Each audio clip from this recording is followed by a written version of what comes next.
Bismillahirrahmanirrahim. Bismillahirrahmanirrahim. La haula wala quwata illa billahil aliyyil azim. Qala musannifun rahimahumullahu ta'ala wa nafa'ana bi ulumihim. Amin ya Allah ya rabbal alamin. Alhamdulillah petepang diserang para wargi sadayana di mana we ayana, mudah-mudahan sadayana dina kayan sehat wal afiat. Urang lajengkeun deui kana pangaosan kitab Riyadul Badiah. Kamari beres nugikeun ka ngabahas bab adus secara lengkap, tata cara adus secara lengkap, perkara nu mata ngabatalkeun kana adus, rukun-rukun adus, sareng perkara-perkara anu ngawajibkeun kana adus atos dina bab anu kamari. Anu ayeuna nyaeta bab tayamum. Supados berkaurah hadoroh heula sasarengan kangge musannif kitab Riyadul Badiah sareng ka dunungan urang sadaya nyatana Kanjeng Nabi Muhammad sallallahu alaihi wasallam sareng pun rama anu kantos ngantunkeun pun rama jisim abdi jenenganana Bapak Ibad Badrujaman bin Kiai Haji Komarudin Jamil anu bade hadoroh mangga ila hadrotin Nabi Mustafa Muhammadin sallallahu alaihi wasallam wa ala alihi washabihi wa dzurriyyati wal anbiya'i wa mursalina wa ulai waswadai wasolihina wa jamil malaikatil muqarrabina wa ususun la ruhi syabul qadajila wa ususun la ruhi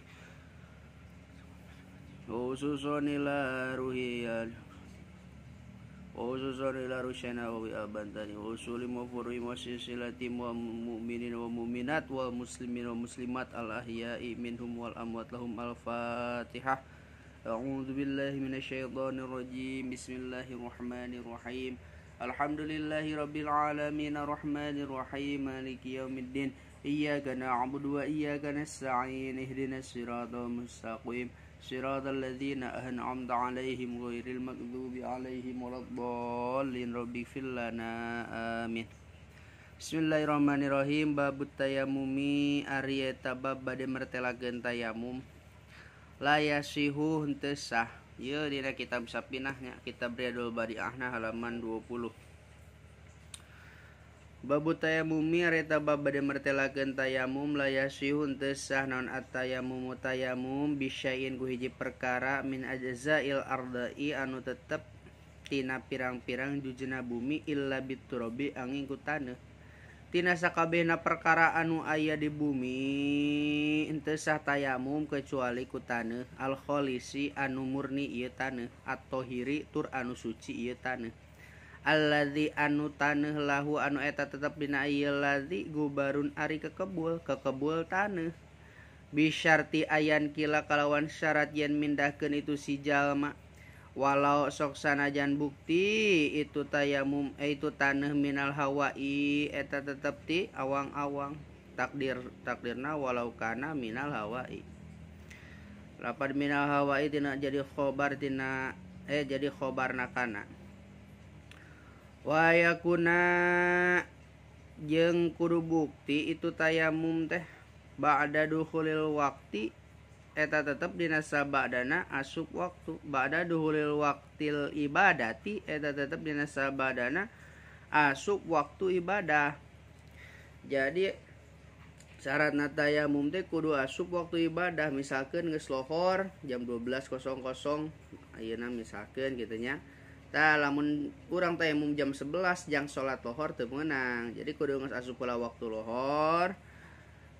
Tuluy tayamum gitu. Allati anu ibadah ya tayamum anu tayamum ya tayamumu anu tayamum ya si jalma laha pikeun ieu ibadah. Wasbabuhu jeung ari perkara anu pirang-pirang wasbabuhu jama taksir. Wasbabuhu jeung ari pirang-pirang perkara anu ngawajibkeun kana tayamum salah satun eta ya tilu. Wajib tayamum di mana-mana kumpul pasyaratan atawa aya salah sahijina anu tilu ieu. Lamun eueuh salah sahijina anu tilu ieu teu meunang tayamum, wudu aja gitu. Naon atuh alawalu ari anu kahijina adamul ma'i eta eueuh cai sama sakali kaditu ka dieu eueuh cai. Wasani jeung ari anu kaduana khaufud daruri eta sieuna darurat. Sieun darurat min istimalihi tina makena ieu cai bisa babi marodin ku sabab gering au nawihi atawa saumpamana gering. Anu kaduana sieun darurat, jadi misalkan orang boga luka gede atau orang sakit parah, jadi tidak memungkinkan orang kacai gitu tah. Orang bisana cuman diuk doang, kacai ge dituntun berat jalana da urang gering gitu tah. Wata darurat madarat menang tayamum, sanajan aya cai oge, tetapi orang lamun gering kayaan kos kitu ripuh atau orang boga luka gede anu teu meunang kacaian heula cek dokter pan madarat menang tayamum. Wasalisu jeung ari anu katiluna ihtiyajuhu eta kusabab butuhna ieu cai li syurbihi pikeun nginumna itu si jalma au syurbi hayawanihi atau pikeun nginum hayawan itu si jalma al muhtarami anu dimulyakeun ieu hayawan. Aya cai mah tapi saeutik bisa keur nginum hungkul, lamun dipake wudu beak cai teh. Tah lamun kos kitu teu nanaon tayamum oge caina sabab saeutik. Itunya. Jadi syaratna tayamum teh tadi perkara nu ngawajibkeun kana tayamum aya 3, hiji ku sabab cai sama sakali, anu kadua ku sabab madarat sieun madarat gitu tah, sabab gering atau saumpamana gering, anu katiluna aya cai tapi orang butuh kana eta cai teh sabab keur nginum atau keur nginum satona tapi anu dimulyakeun ku syara gitu. Lanjutkeun puruduhu ari pirang-pirang parduna tayamum arbaatun eta opat. Al awalu rukun tayamum teh opat. Al awalu ari nu kahijina an niatu eta niat makrunatan barianan dibarengan binaqlit turabi kumindahkeunana taneuh wabi awali juz'in jeung ku nali wabi awali juz'in jeung ku ngamimitianana juz yamsahu anu ngusap ieu si jamahu kana ieu juz minal wajhi tina buktina beungeut. Nu kahijina niat bari mindahkeun tanah kana beungeut gitu tah. Jadi urang niat tah bari nempelkeun leungeun urang kana taneuh tah bari mindahkeun kana beungeut. Jiga wudu lah gitu pas ngumbah beungeut wudu mah pan niat ieu ge sarua pas nempelkeun taneuh kana beungeut teh niat. Wayanwi jeung niat itsaha al mutayammim jalma anu tayamum istibahati sholati kana merdih kawenangan salat masalan saumpamana tuluy niat kahiji niatnya. Asani ari anu kaduana yamsahu eta yen ngumbah itu si jalma al wajha kana beungeut atawa wasani jeung ari anu kaduana mashul wajhi eta ngusap beungeut tulan tegesna panjangna beungeut wa ardon jeung lebarna beungeut hatta makbula sehingga belah handapna min anpaihi tina buktina irungna itu si jalma wa syafataihi jeung dua bibirna itu si jalma. Jadi ngusap beungeut panjang jeung lebarna. Asal lisuari anu katiluna masul yadayani eta ngusap leungeun dua ma'al mirfaqaini sarta dua sikuna. Wala takfi jeung teu cukup nondor batun hiji gebugan atau hiji usapan wahidatun anu sahiji al wajha lil wajhi pikeun beungeut wal yadaini jeung dua leungeun dua leungeun. Bala buda balik tante teu meunang henteu likulin pikeun saban-saban sahiji minhum matina ieu beungeut jeung dua leungeun teh min dorbatin tina tenggelan mustaqillatin anu naon mustaqillatin teh anu sejen anu pindah mustaqillah teh. Jadi artina kitu beungeut jeung wajah teh teu meunang sausapan. Jadi urang tempelkeun leungeun kana taneuh terus usapkeun kana wajah terus tempelkeun deui kana taneuh usapkeun kana leungeun gitu.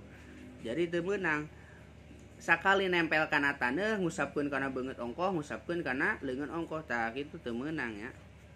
Kitu maksudna mah teh. Arabiu are nu kaopatna tartibu eta tartib bi aya qaddama kalawan yen ngaheulakeun itu si jalma masul wajhi kana ngusap beungeut ala masul yadaini mandeurikeun kana leungeun dua ngusap leungeun dua. Jadi kaopatna tartib biasa. Ngaheulakeun ngusap beungeut mandeurikeun ngusap leungeun dua. Jadi ngasa kitu ngusap beungeut hungkul jeung ngusap leungeun dua. Niat nu kahiji rukun tayamum teh hiji niat bari mindahkeun taneuh kana beungeut.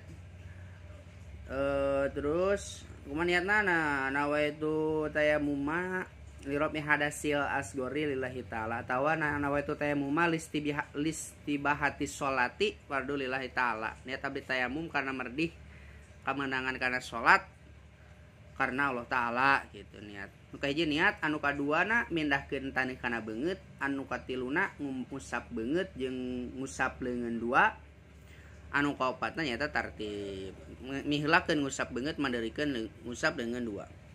Wa yubtilu jeung ari perkara anu ngabatalkeun hu kana adus ma eta perkara yubtilu anu matak ngabatalkeun ieu ma al wudu'a kana wudu. Sakabehna perkara anu matak ngabatalkeun kana wudu sarua matak ngabatalkeun kana adus gitu maksudna.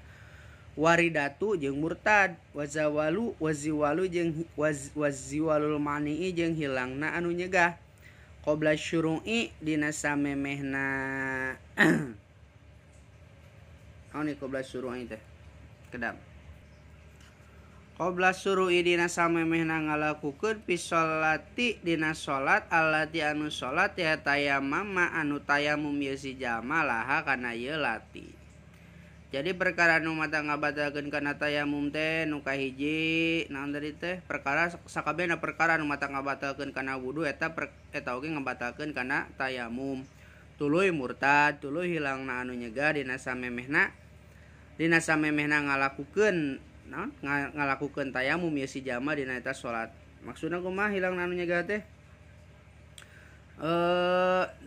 Urang teh keur memeh tayamum teh cai teh tapi pas urang keur geus beres tayamum teh jol teh aya cai. Tuluy urang teh can salat ye. Tah, urang kudu buru-buru wudu deui. Kudu buru-buru wudu teu meunang teu wudu sabab memeh salat geus aya cai kecuali lamun geus salat urang teh geus tayamum tuluy salat jol cai ngocor tah eta mah teu naon teu batal tayamumna. Tapi lamun urang geus tayamum pek teh aya cai datang wudu deui eta mah tayamumna batal mun teu wudu kitu nya. Wala yamalu jeung ulah migawe si jalma bitayamumi kana tayamum awahidi anu sahiji pardo ini kana dua pardu. Jadi teu meunang salat lohor jeung salat asar ku tayamum anu sahiji. Jadi kudu hiji-hiji salat lohor, tayamum salat asar, tayamum deui sok sanajan can batal gitu. Ba pardon balik teh sapardu pakot wungkul. Wama jeung perkara salat syaa anu karep ieu si jalma minan nawafil tina buktina pirang-pirang pasunatan allati anu nawafil dakhala anu asup non waktu-waktuna ieu nawafil qabla tayamumi dina samemehna tayamum. Nya kitu deui salat sunat anu asup dina samemehna itu si jalma tayamum. Teu meunang. Tayamum kudu dua salat gitu. Lamun manehna tayamum samemehna asup waktu salat ieu, salat sunat ieu. Wayang itu jeung ngabalikan deui itu saha mutayammimu jalma anu tayamum salatau kana salatna ieu si jalma intayamama lamun mah tayamum ieu si jalma libardi karena tiris karena sabab tiris urang nek tayamum teu meunang. Au salat je atawa salat ieu si jalma pi mahalin dina hiji tempat jaglibu anu golib di eta pi dina eta tempat non wujudul ma'i ayana cai. Misalkeun di gunung golib loba cai kitu tah. Curcor ieu tayamum teu meunang eta kudu ngabalikan deui itu si jalma kana salat. Babun najasati wa izalatiha wallahu a'lam bissawab.